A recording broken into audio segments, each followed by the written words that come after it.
tenemos una entrevista exclusiva que ha hecho nuestro director Carlos Paredes a Carlos Ramos Heredia, porque él ha sido mencionado en las declaraciones de Jaime Villanueva.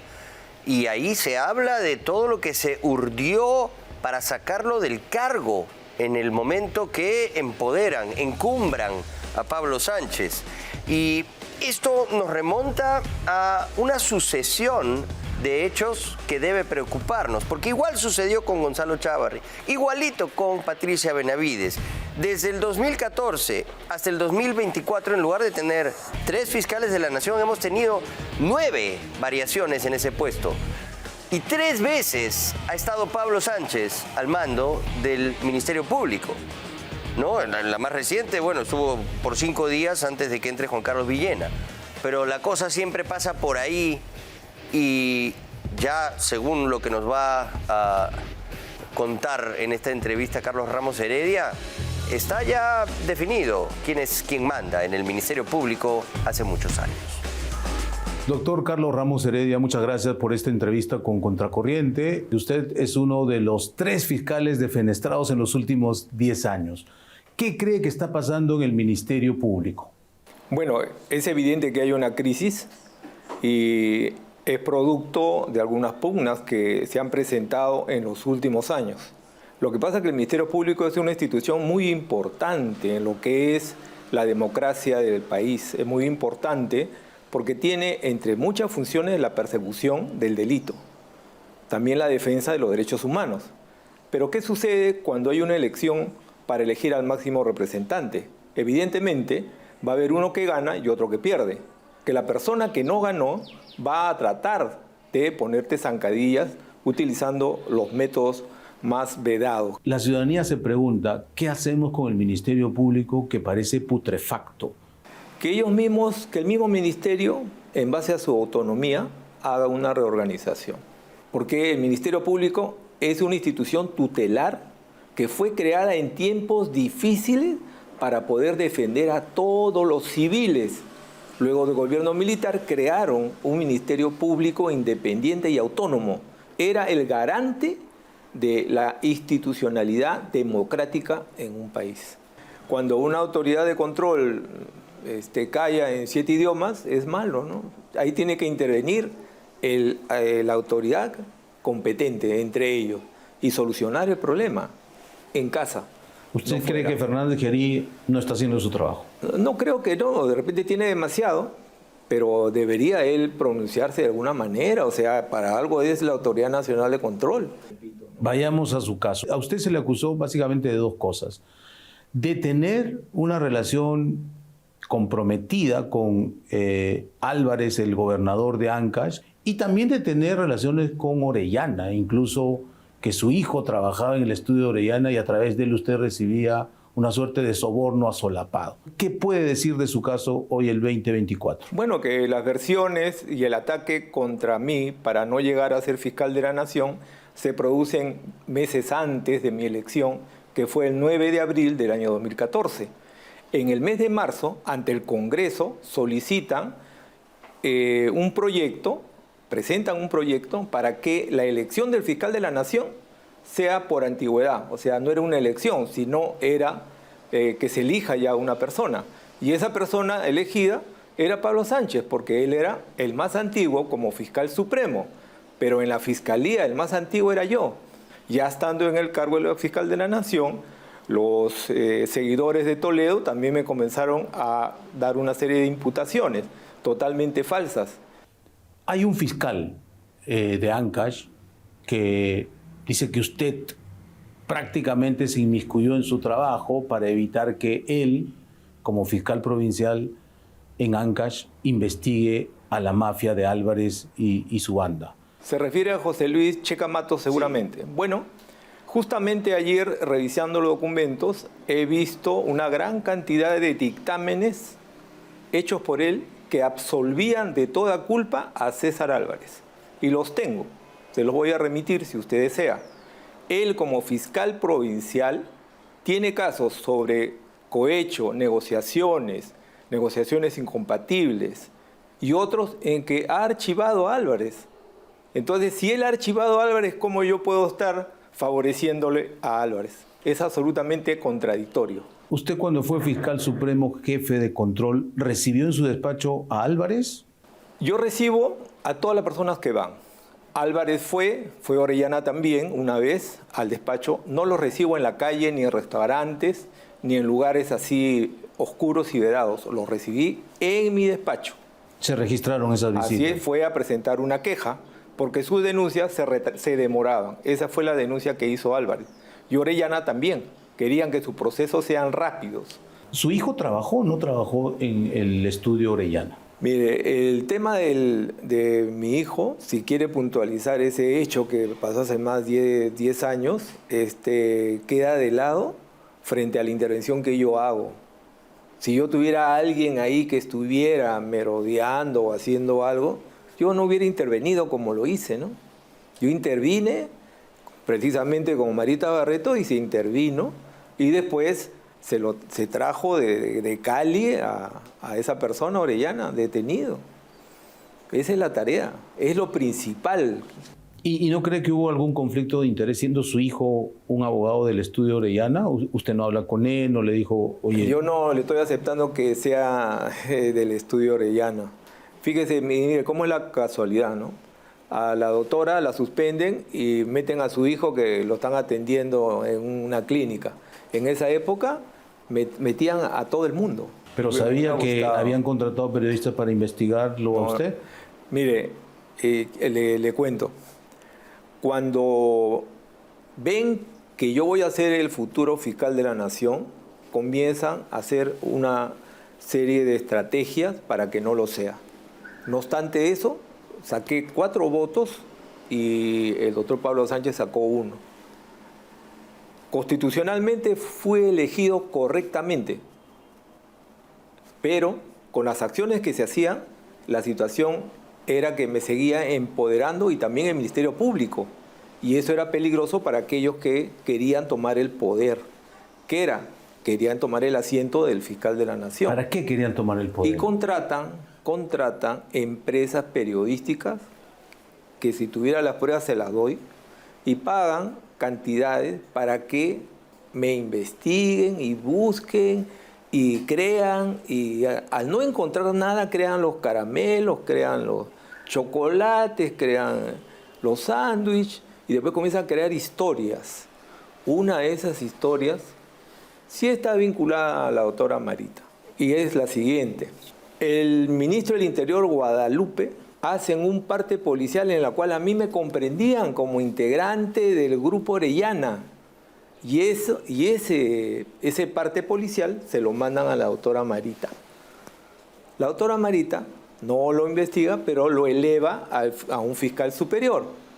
Y el fiscal superior, Fran Almanza, es quien tenía el informe que debería elevarle al doctor Pablo Sánchez. Ese informe termina en el Consejo Nacional de la Magistratura. Era un informe falso. Era un informe falso. ¿Y cuándo lo remiten? Una semana antes de que me destituyan. ¿Para qué? Para convencerlos. ¿Quién estaba interesado en poner a Pablo Sánchez como fiscal de la Nación? ¿Y qué ha hecho en estos años? Porque Pablo Sánchez ha sido 3 veces fiscal de la Nación. La última solo 5 días, pero 3 veces. El que estaba interesado en que yo sea destituido totalmente era Pablo Sánchez. Y Pablo Talavera estaba interesado en dominar también el Ministerio Público. Y es, de acuerdo a lo que dice Villanueva, es donde ellos negocian mi destitución con la entrega de uno de los puestos más importantes de la Fiscalía. Y lo ponen a este señor Palomino Seo, de acuerdo a lo que dice Villanueva, que ¿quién era? El brazo derecho de Pablo Talavera, su asesor jurídico, ¿dónde? En el CNM. O sea, desde el inicio, ellos me iban a destituir a cambio de una gerencia. ¿Y quién es la mano que mece la cuna, doctor? Se habla mucho de que la justicia está caviarizada, que este grupo de izquierda progresista maneja la fiscalía hace muchos años. Izquierda progresista está mejor la denominación, porque los caviares en Francia eran muy inteligentes. A este señor no lo veo muy inteligente, pero sí a veces utilizan medios vedados, ¿no? Por y ejemplo, se equivocan. El tema de entrar y tratar de ingerir en temas del Ministerio Público. O sea, ellos también tienen parte de responsabilidad en eso. Pregunte cuántas veces entraron los integrantes de IDL al despacho del señor Sánchez. ¿Cuántas veces han ido? Llegó otra persona, no tiene cita, no lo pueden recibir. ¿Y qué opinión tiene usted de lo que ha quedado grabado en video?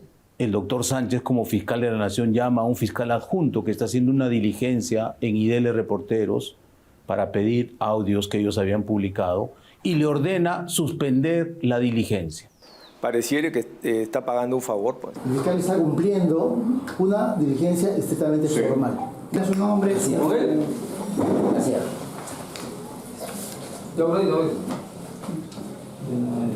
¿Aló?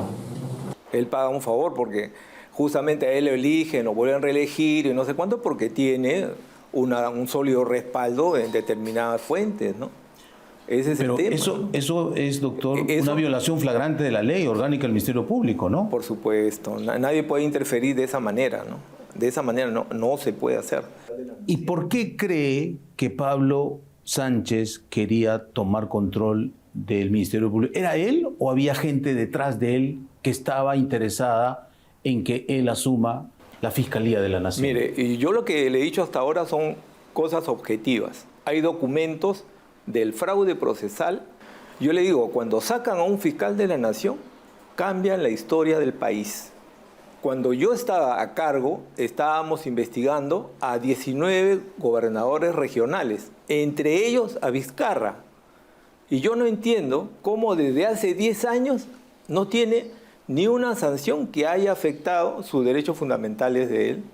O sea, ¿qué es lo que pasó durante estos 10 años? ¿A dónde se fue la eficacia del Ministerio Público? ¿Por qué lo dice? Mire, el señor Vizcarra no hubiera llegado a ser presidente interino ni tampoco vicepresidente. No hubiera llegado. ¿Por qué? Porque nosotros hubiéramos hecho un proceso efectivo y eficaz, oportuno, como estábamos haciendo. Por menos, muchos exfuncionarios, expresidentes están presos o han pasado una temporada en la cárcel. ¿Por qué razón el Ministerio Público no actuaba? Mire, eso ha tenido que verse en su momento. Cuando yo subo al cargo de fiscal de la Nación, todos los fiscales a nivel nacional me conocían porque yo los visitaba, yo los controlaba y automáticamente pusieron en investigación todos los procesos, entre ellos los seguidos al gobernador de Tumbes, que se fugó, que ya había vendido casi toda la frontera, y también el caso de Moquegua. ¿Qué pasó después? Yo no lo podría explicar. Tendría alguien que ver y ponerse a buscar los expedientes de esa época. ¿Qué opinión tiene del proceso contra Benavides? El Consejo Nacional de la Magistratura me sacó con procesos fraudulentos. Y la Junta Nacional de Justicia, uno de esos procesos, lo ha confirmado. O sea, estamos frente a incapacidades totales, por no decir otra cosa. Si el Consejo Nacional utilizó fraude para sacarme, la Junta Nacional de Justicia no conoce qué es un proceso y cómo debe hacerlo. Y lo que es más lamentable, defenestraron a todo el Consejo Nacional de la Magistratura, crearon la Junta Nacional de Justicia, pusieron a nuevos integrantes y el que está encargada de los procesos disciplinarios es la misma que me destituyó y que hasta ahora está, una tal doctora Nepo Linares. O sea, ¿con qué visión se puede cambiar a una institución tan importante como es el de elegir fiscales y jueces si mantienes a las mismas personas que estuvieron cuando se hacían lo que se quería en el Consejo Nacional de la Magistratura? Bueno, una entrevista importante que seguro va a tener mucha resonancia porque ha contado detalles como, por ejemplo, la poca voluntad, ¿no?, por decirlo de una manera elegante, de perseguir a Martín Vizcarra. Desde esa época que ya lo tenía, ¿no?, ubicado como uno de los gobernadores regionales dentro de varias denuncias, ¿no?, muchas, casi una veintena de los gobernadores regionales en el inicio de este sistema de regionalización estuvieron involucrados en actos de corrupción, ¿no? El problema es que aquí hubo también algunas incongruencias en las explicaciones que ha dado respecto de su relación con César Álvarez, en ese momento gobernador de Ancash, era presidentes regionales en esa época, y que no solo estuvo involucrado en monumentales casos de corrupción, sino que también en el asesinato de sus disidentes. O sea, ya era una mafia fuera de control. Pero lo que está pasando en el Ministerio Público es grave, porque aquí no se trata de tampoco santificar a Carlos Ramos Heredia, pero sí de escuchar lo que él tiene que decir, porque no es ningún tonto, ¿ah? Y tiene clarísimo qué es lo que le hicieron y qué es lo que le hicieron a Chávarri y qué es lo que le acaban de hacer a Patricia Benavides. Entonces, claro, a esos les hacen además el mismo paquete, ¿no? Difamatorio, mediático, y utilizando a la Junta Nacional de Justicia o el Consejo Nacional de la Magistratura en su momento para liquidarlos, ¿no? El mismo combo, igualito para todos. Y entra Pablo Sánchez. ¿No? Se tumban al fiscal de la Nación que no pueden controlar y entra Pablo Sánchez.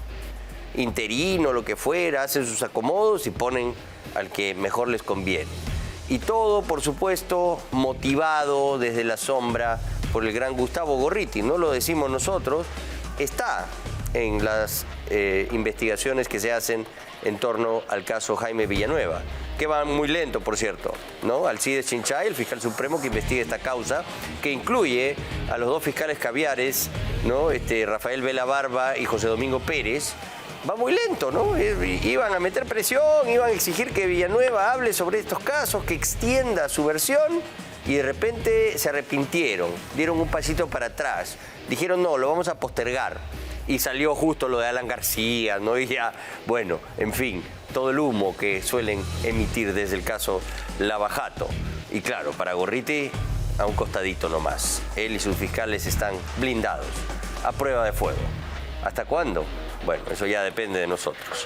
Vamos ahora con la siguiente nota, y es una exclusiva realmente importante que ha conseguido José Luis Leiva, porque él ha estado, ¿no? en la zona en donde ya inteligencia militar ha confirmado que hay presencia de los disidentes de las FARC, de aquellos guerrilleros que no quisieron transar con el acuerdo de paz y siguen operando. Y obviamente están volcándose hacia territorio peruano para poder interactuar con el narcotráfico, seguramente inyectar dinero para lavar en estos gota a gota colombianos que hemos visto también están presentes en Iquitos. Y obviamente lo hacen sin ningún tipo de problema, porque la presencia del Estado es nula. Ustedes se van a sorprender con el siguiente reportaje.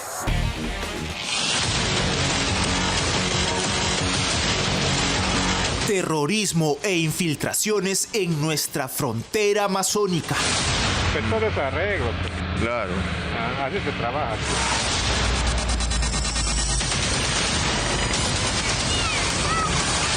Nuestra organización se conforma por excombatientes de la FARC y por personas que han creído en nuestra lucha, en este proyecto político-militar. ¿Hay terrorismo en la frontera colombo-peruana? Sí. ¿Quiénes son esos elementos terroristas que hoy mismo están en nuestro suelo? Remanentes del AGAOR de Colombia. Las FARC, los ex-FARC. Los ex-FARC.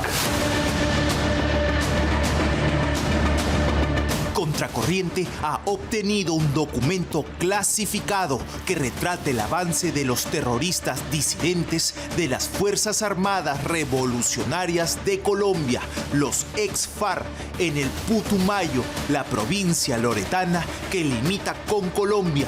En exclusiva, imágenes que los registran en suelo peruano, uniformados y con fusiles.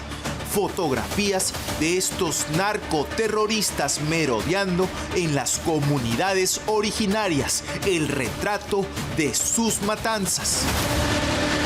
La frontera peruano-colombiana es un segundo Brain, pero más grande y más peligroso. Todo el Putumayo, a través de sus 4 alcaldes, denuncia el abandono estatal. La ausencia en general del Estado peruano en su zona de frontera ha conllevado que ese territorio sea actualmente tomado por los grupos insurgentes. Muchas de mis comunidades hoy en día no tienen garantías para poder vivir en paz. Y también alerta en otra frontera, la belleza del imponente río Amazonas en el extremo más lejano de nuestro país, opacada por el tráfico de drogas y de migrantes. Esta noche en Contracorriente, una completa incursión en las tres fronteras, Brasil, Colombia y Perú.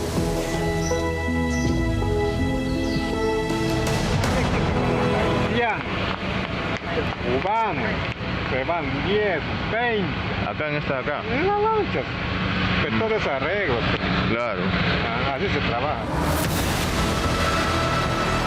Este es un documento exclusivo que revela los pasos de los terroristas disidentes de las FARC en el territorio peruano en los últimos 5 años. El epicentro, esta zona fronteriza entre Perú y Colombia, el Putumayo.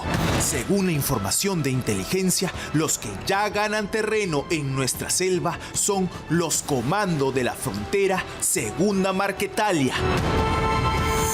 Buenas tardes, camaradas. Buenas tardes.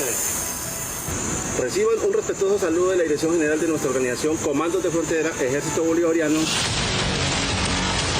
Aquellos miembros de las FARC que rechazaron el acuerdo de paz firmado con Colombia en 2016 formaron disidencias. Precisamente una de ellas es el Comando de la Frontera Segunda Marquetalia. Este es su cabecilla.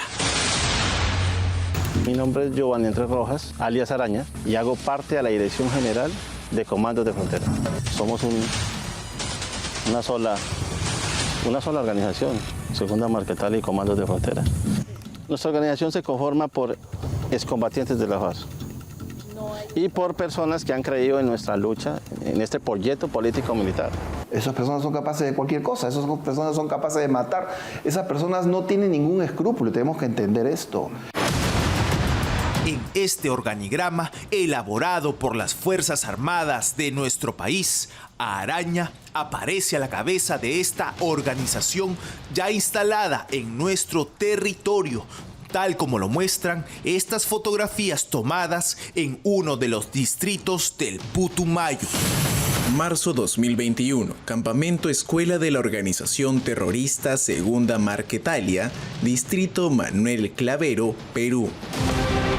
El distrito de Manuel Clavero en el Putumayo es un sector de emergencia. En el mapa, una zona roja invadida hoy por las huestes de alias Araña y sus delitos. José Luis Gil, ex integrante del GEIN, recorrió este sector como parte de sus labores de inteligencia contraterrorista. Los conoce bien. Generan, por ejemplo, tráfico de drogas porque ellos promueven el cultivo en el lado peruano. Obligan a los campesinos peruanos, los obligan a cultivar la hoja de coca. Los ponen como guardianes. Hay migración ilegal, hay doble nacionalidad. En el año 2006 nosotros descubrimos más de 30 niños cuyos padres habían cruzado la frontera peruano-colombiana y no habían regresado nunca. Muerte segura. El séquito terrorista de alias Araña ha sido visto campante en las comunidades del Putumayo por lo menos desde el 2020, según el documento clasificado. 20 integrantes del Comando de la Frontera incursionaron en la comunidad nativa de Huapapa. En esta otra fotografía, obtenida por agentes de inteligencia militar, se observa a 3 disidentes de las FARC armados con fusiles automáticos y uno de ellos uniformado. Coordinaban el incremento de las plantaciones de coca. Su presencia es continua en territorio peruano. 4 de febrero del 2022, 24 de febrero del 2022, 29 de marzo del 2022, 7 de enero del 2023. En estas dos fotos se señala incluso que se conectaban a redes de internet, siempre con el fusil en la mano. Además, ya tienen campamentos en nuestro país, como lo revelan estas otras fotografías. ¿Qué significa ya que existan campamentos de refugio para ellos o de coordinaciones para ellos? ¿Existen ya estos campamentos? Claro, la necesidad de sostener operaciones ilícitas de esta gente generan que se afinquen en lugares para poder desarrollar sus actividades. Entonces ellos hacen campamentos temporales mientras que dura el proceso de la cosecha y el proceso de elaboración de coca, y de ahí se van moviendo por el área y se afincan y utilizan a la población. A la disidencia de las FARC, según el documento, se le atribuye no solo las nuevas plantaciones de hoja de coca en esta zona de nuestra frontera, sino también la masacre de Puerto Lupita en nuestro país y la muerte de esta mujer en diciembre último. Pero eso solo es lo conocido. Tenemos por entendido que muchos hermanos caciques han abandonado sus localidades por el miedo a las represalias que han tomado sobre sus familias. ¿Quién denuncia eso? Nadie denuncia. O sea, no pueden denunciar por el miedo a que sigan matando a sus familiares. Todo es consecuencia del abandono en esta frontera. Ante las cámaras de Contracorriente, todos los alcaldes de la provincia de Putumayo claman por el Estado y por obras. Saneamiento, agua y desagüe en las diferentes comunidades. Lo que nuestro pueblo pide es trabajo. Nosotros con el poco presupuesto que tenemos y con ese presupuesto a la justa nos da para pagar el personal. Nuestros colegios, cómo se están cayendo a pedazos los colegios, cómo vivimos aún todavía pisando barro, los niños, cómo sufren para poder tomar agua, sacando agua en balde del río. Poco nada han hecho por zona de frontera, no les interesa. Nuestro colegio emblemático, el Padre Medardo Andrés Primario en San Antonio del Estrecho, no ha sido considerado en su financiamiento. Las aguas caudalosas del Amazonas nos llevan al otro extremo. Hemos llegado a la isla de Santa Rosa, el final de nuestro país que limita con Colombia y con Brasil, las tres fronteras. Hay también peruanos que se han ido de acá, ¿se van? Sí. ¿Por qué se van? No hay mucha oportunidad. A veces por la droga se escapan. Es que llegan las drogas de Llamarillo, de diferentes sitios, de Putumayo. Por acá pasaban, ¿no? Los narcos grandes, por aquí le enterran, procesaban. La casa de este hombre, por lo que cuenta, se ubica dentro del mapa del Tesoro Blanco. Señala cada lugar en donde los narcotraficantes enterraban la droga. A los muertos, nadie los entierra. Cinco muertos. ¿Y quién los ha reclamado? Nadie se entera. La gente viene de lejos. El abandono en esta frontera ha obligado a muchos peruanos a buscar un destino mejor. Algunas casas están deshabitadas, otras abandonadas por una cuestión de vida o muerte.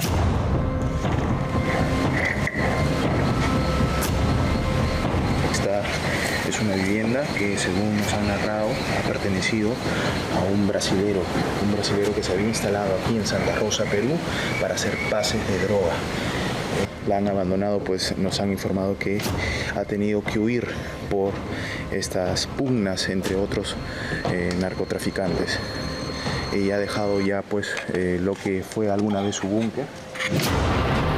Santa Rosa, Perú, limita con Leticia, Colombia, y con Tabatinga, Brasil. El tránsito es libre, pero esa libertad puede ser aprovechada por delincuentes que llegan a nuestro país, como los integrantes del Gota a Gota y hasta terroristas disidentes de las FARC, según nuestras fuentes. Los controles migratorios existen en el puerto, pero también existe una oferta ilícita que parte de nuestro país. Simulamos ser indocumentados. Lo que pasa es que no hemos traído documentos, pero no hemos traído papel, pero estamos sin DNI, sin esa vaina. Ya, pero ¿a quién le hablamos, peón? Para que mañana nos pasen así sin nada. Y a mí no me pasa a mí. ¿Tú nos haces pasar? Sí, pero yo falta mi color también. ¿En cuánto tiempo llegaríamos, Iquitos? La lancha llega hoy es jueves. Sábado en la noche llega, es domingo.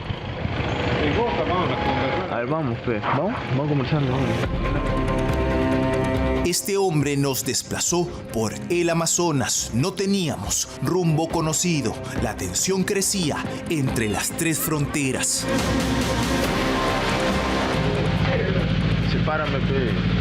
Sepárame, pe, para ir al Quito, pe. Estoy sin documentos, sin nada de esa huevada. Mañana, ¿a qué hora sales? yo voy a sacar mediodía, ahí viene para conversar con el administrador, con la puerta. Mediodía, entonces. ¿Puedo venir acá con mi amigo? ¿Y dónde nos ponen? ¿Acá nomás?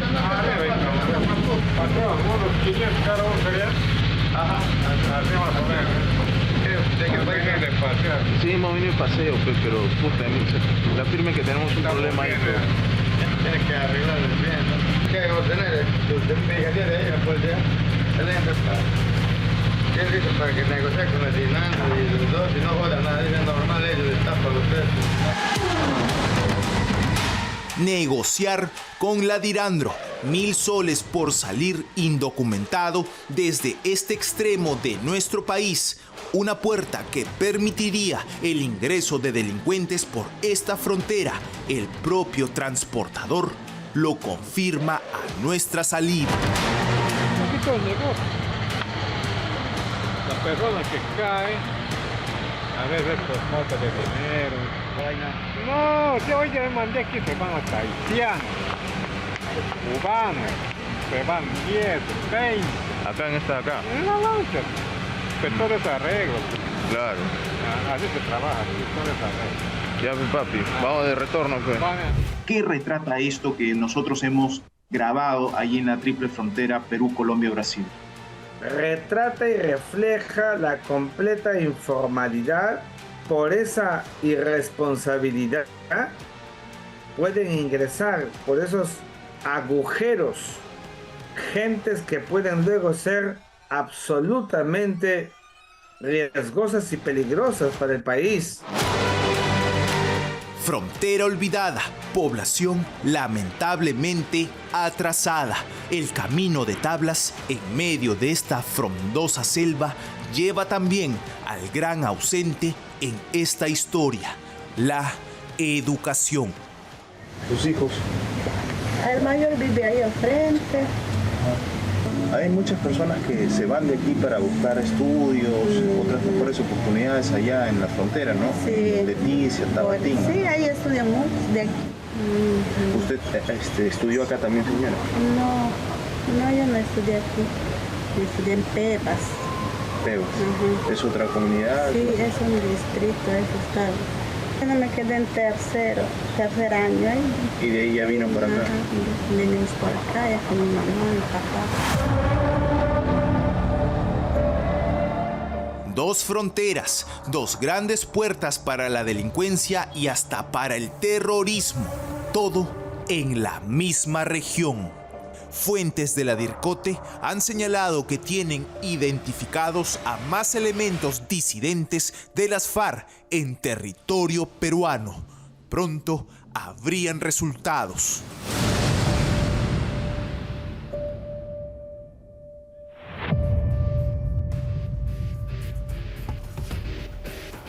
Extraordinario informe de José Luis Leiva y David Marroquín, que nos muestra de cerca lo que está pasando en nuestras fronteras abandonadas por el Estado.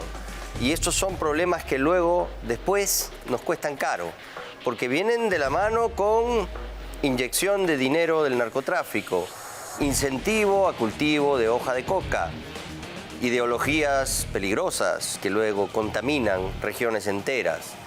Y eso es lo que tenemos que cuidar y evitar aquí. Nosotros siempre en este canal dijimos las cosas claras respecto de lo que era Pedro Castillo. Un filo senderista, un seguidor del Suteconare Movadef, que tenía como ideología el pensamiento Gonzalo, nada menos que la proclama sanguinaria del demente líder, el presidente Gonzalo, ¿no? El propio Abimael Guzmán Reynoso. Esa era su línea ideológica. Y obviamente hay gente decente en la izquierda que no transó con este oportunista, porque eso es lo que fue, no le daba para más, Pedro Castillo, el Norate. Hablamos de esta reciente entrevista que ha concedido a Perú 21 al periodista Carlos Cabanillas, el ex senador de izquierda Rolando Breña Pantoja, quien es una persona pensante, socialista, pero un tipo que puede brindar una opinión educada respecto de Sendero Luminoso. Y fíjense ustedes cómo califica a Pedro Castillo en este video. Castillo es prosenderista, es filosenderista, facilita los planes a Sendero, es del Movadef. Sendero existe y trabaja, tiene cuadros, tiene dinero, se desplaza en todo el país y está metido casi en todo el tejido social nacional. Lo podría haber dicho Rafael Rey, a quien estoy viendo ahí ahorita, pero claro, cuando lo decimos nosotros, los caviares se vuelven locos, ¿no? Estos chiquillos que paran en el Starbucks de Miraflores, desde el Twitter se quejan y reclaman, enardecidos. ¿Cómo terruquean a Pedro Castillo? Lo está diciendo la propia gente de Patria Roja, de la izquierda. Siempre lo dijimos aquí, siempre. ¿Por qué terruquean? Ahí está, pues, por favor, las cosas claras. Dios mío. Bueno, ya no tenemos tiempo para más, les damos pase a Rey con Barba. Como siempre, hasta la próxima.